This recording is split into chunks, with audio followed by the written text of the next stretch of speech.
Level 1. Nothing.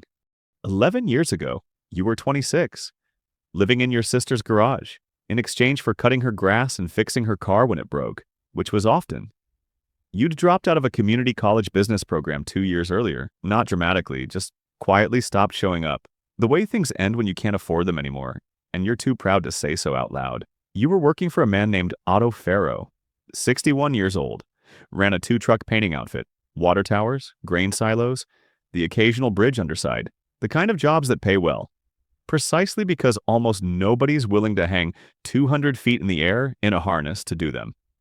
Otto was rough. He didn't believe in praise, but he believed in one thing, showing up.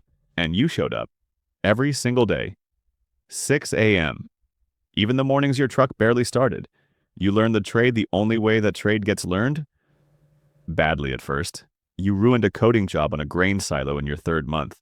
Cost Otto $11,000 in rework. He didn't fire you. He just handed you a coffee, a black, no sugar one, and said, "Now you know what $11,000 of stupid feels like. Don't do it twice." You never did. For 4 years, that was the whole story. Otto's two trucks. You. And a rotating cast of guys who couldn't handle the heights or the boredom or the 110-degree summers on a metal tank with no shade. You stayed. Not because you loved industrial paint. Nobody loves industrial paint. But because you'd started noticing something Otto hadn't. The jobs kept getting bigger. Refineries, municipal water systems, a shipping terminal that needed its entire steel structure recoated before a federal inspection. And every single time, Otto turned them down. Too big, he'd say. We're a two-truck operation, always have been. So you started keeping a notebook. Cheap spiral kind, the 99-cent bin at the drugstore. In it, you wrote down every job Otto turned away, and roughly what it would have paid. By year 4, that notebook had 18 jobs in it. You added it all up, one slow Sunday in your sister's garage. $410,000, walked away. Over 4 years, because nobody in that company was willing to think bigger than 2 trucks. You didn't say a word to Otto for another 8 months. Level 2, the offer, the crisis, and the almost arrest. Then Otto got sick. Nothing fast. A slow, grinding kind of sick. The kind that has a man sitting in waiting rooms more than he's standing on a job site. By month 3 of it, he called you into his truck. Engine off. Parked outside a hospital. And he said the sentence that changed everything. "I'm done. You want to buy me out? Or you want me to sell to somebody else?" You had, at the time, $6,000 to your name. Otto wanted $80,000 for the trucks, the equipment, and the client list. You didn't have it. Nobody would lend it to you. No credit history worth mentioning. No collateral, no business degree. Nothing a bank could point to and say, "Yes, this is safe." So you did something that, looking back, was either the smartest decision of your life or the most reckless. Honestly, it was both at once. You went to every client on that 18-job list from your old notebook. Refineries, water authorities, shipping terminals. You told them the truth. Otto was retiring. You were taking over. And if any of them wanted to lock in a multi-year coding contract at current rates, before prices went up, now was the time to sign.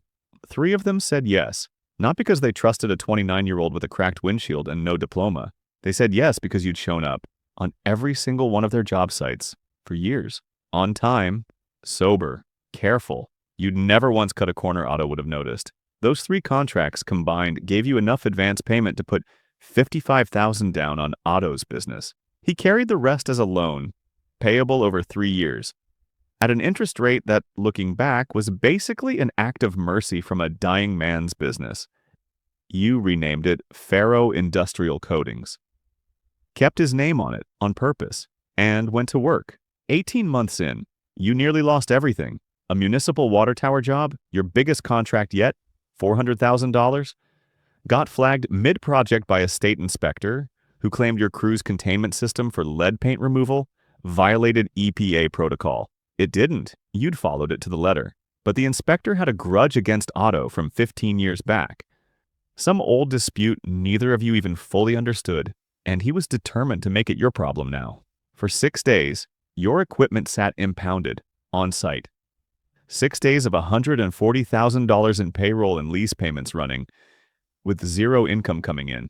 and a real, genuine threat, not exaggerated, not for drama, that your foreman could be criminally charged for a violation that never happened. You spent those 6 days doing something you'd never done before, sitting across a table from a lawyer in a suit that didn't fit you, learning terms like administrative appeal and regulatory estoppel, while your bank account bled toward zero.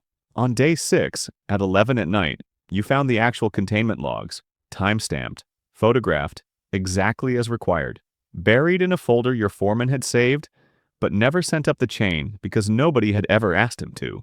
You drove 40 minutes to the inspector's office at 11 at night and left the entire folder taped to his door with a note. The charges were dropped 4 days later. You didn't celebrate. You just went back to work because payroll was due Friday, whether the state apologized or not. Level 3. The climb. That water tower job, the one that almost buried you, became the story you told every new client for the next 3 years. Not because it made you look good, because it proved something simple. You didn't cut corners, even when cutting them would have been easier, even when you were the one drowning. Word moves slowly in industrial contracting. It's not an industry with reviews or social media buzz. It moves through project managers talking to other project managers, inspectors talking to other inspectors, one refinery superintendent mentioning your name to a friend at a different refinery 3 states over. Year 3, you landed your first 8-figure annual contract, recoding steel infrastructure across an entire regional pipeline network. You had 11 employees by then. You hired your first project manager who wasn't you, which felt, at the time, like losing a limb because you'd personally overseen every job since Otto handed you the keys. Year 5, you bought your 3rd and 4th trucks, actual new equipment, not the patched-together fleet you'd inherited. You moved out of the metal shed you'd been operating from and into an actual office, though you kept your desk in the same corner Otto used to sit in. Out of something you never quite admitted was sentiment, Year 7, a private equity group specializing in industrial services contacted you. They'd noticed Ferro Industrial Coatings showing up again and again on the winning side of large municipal and energy sector bids. A level of reliability that, in that world, is worth more than flash. Their first offer valued the company at $22 million. You said no, not out of greed, out of instinct. You knew, in a way you couldn't fully explain, that the company wasn't finished growing. Year 9, you expanded into 3 new states, added a specialized division for bridge and marine infrastructure coating, the highest margin, highest skill work in the industry.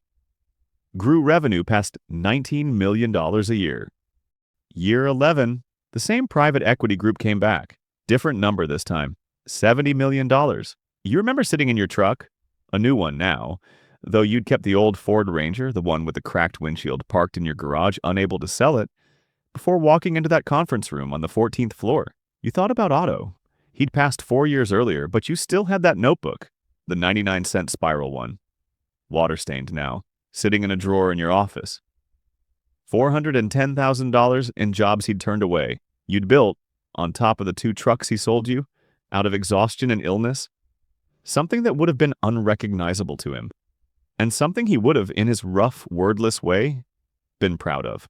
Here's the part of this story people always misunderstand. You didn't build a $70 million company because you found some secret the rest of the world missed. You built it in an industry everyone overlooks because it's dirty, unglamorous, and requires actual physical risk. And you simply refused to leave when things got hard. Not once. Not during the impounded equipment. Not during the 6 days you thought you might lose everything. Not during the years everyone assumed a painting contractor had a ceiling on how big it could ever get.